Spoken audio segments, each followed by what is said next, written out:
还真没想到，把花生米倒入开水里边泡一下，做出来就是一道非常好吃的美食。相信你也喜欢吃。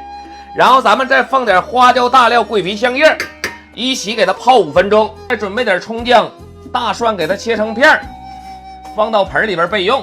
5分钟到了咱们闻一闻这个花生米，能闻到香料的味道。咱们给它倒出来控水。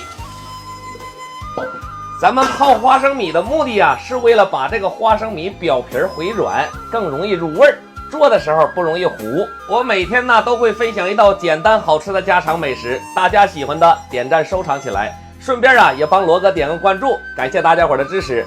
祝看视频的大哥大姐、叔叔阿姨们多挣钱少生气，身体健康，万事如意，谢谢然后锅里边无油无水，加入1包盐，先用大火给它这个盐炒热，下入花生米，给它翻炒2下，然后我们一定要这时候转为最小火炒咱们大家伙看，现在这个花生米上都是盐，不用担心。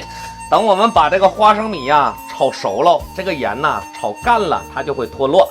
再下入葱姜蒜，给它翻炒，大约炒了7、8分钟把镜头推进，让大家伙看一看现在这个花生米炒干了，盐就都脱落下来了。咱们一定要把花生米的水分给它炒干，这样咱们做熟的花生米才酥才脆。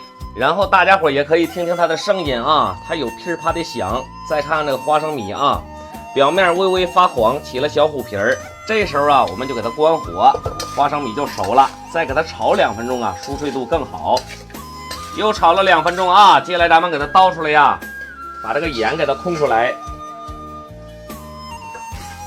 这个盐我们下次还可以用做个盐焗猪肝再做点盐焗黄豆都可以包括我们在家里边就拿它炒个菜，它也非常的好吃。然后给它倒出，自然放凉，会更加酥脆，嘎嘎酥脆大家伙来看一看。哎呀，特别酥脆装盘。